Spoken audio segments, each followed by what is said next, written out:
Mahal na Emre. Amihan. Ikinararangal ko pong makaharap kayo. Higit rin akong nagagalaw dahil nakaharap ko na rin ang dakilang reyna ng mga diwata. Isang tunay na bayani ng iyong lipi, Amihan. Kaya inunuklok kita sa mataas na pagpapala dito sa Devas. Kasama ng iyong ina at ama. Kaya halika, naroon sila. Kanina ka pa nila hinihintay. Aking mga magulang.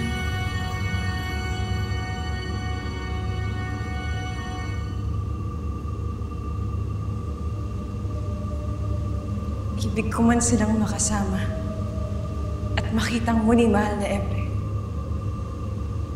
Ngunit pipigilan ko ang aking sarili. Pagkat hindi ako maaaring magtagal dito. May hihilingin sana ako sa inyo. Nais mong magbalik sa Encantadia upang lumaban sa mga hadizar ni Hagorn. Batid kong iyon ang hihilingin mo. Pagbigyan niyo po ang aking hinihingi. Pagkat yun na lang ang paraan upang maligtas ko ang Encantadia sa paniniil ni Hagorn.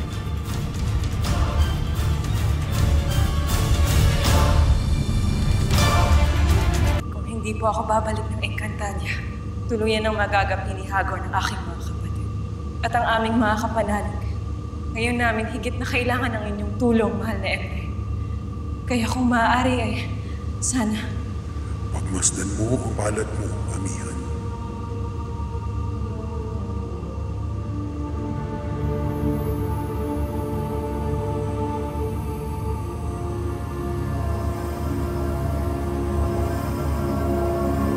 nabubura ang mga linya nito.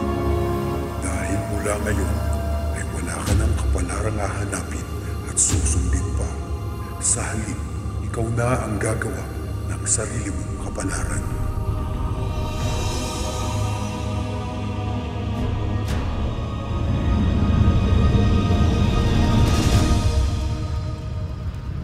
Aswal, Amaro, sabihin ninyo sa akin, ano ang maaaring makapuksa sa inyo? Klaseng katanungan yan, Hagorn. Sagutin mo na lamang ang tanong ko, Aswal. Ano ang maaaring makapuksa sa inyo? Kahit sino sa mga bathala, Panginoon.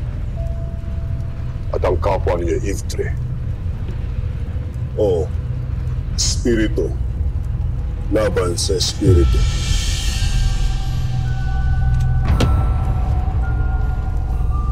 Kung ganun, mahal na Emre, ay tutuparin ko ang aking pangako sa aking sarili.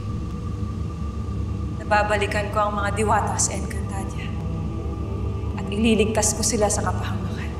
Kung ganun ay kalapin mo ang espiritu ng iyong mga retre, Amihan. Kunin mo, ikulong mo sa iyong mga kamay.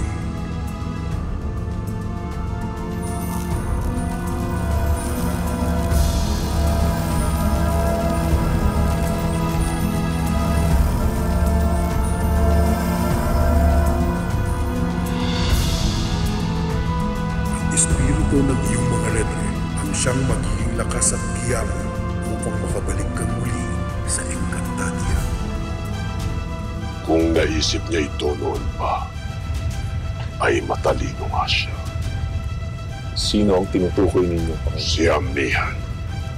Ngayon ay batid ko na kung bakit niya hinangad na magpakamatay. Kung ganun, pumapayag kayo. Maaari ko bang pabayaan ang lahat ng mga engkantadong umaasa ng tulong at saklolong mula sa Devas? Abisala Eshma sa iyong pagpayag, mahal na Emre. Magsipaghanda kayo sapagkat malakas ang aking kutob na magbabalik siya upang puksain kayo.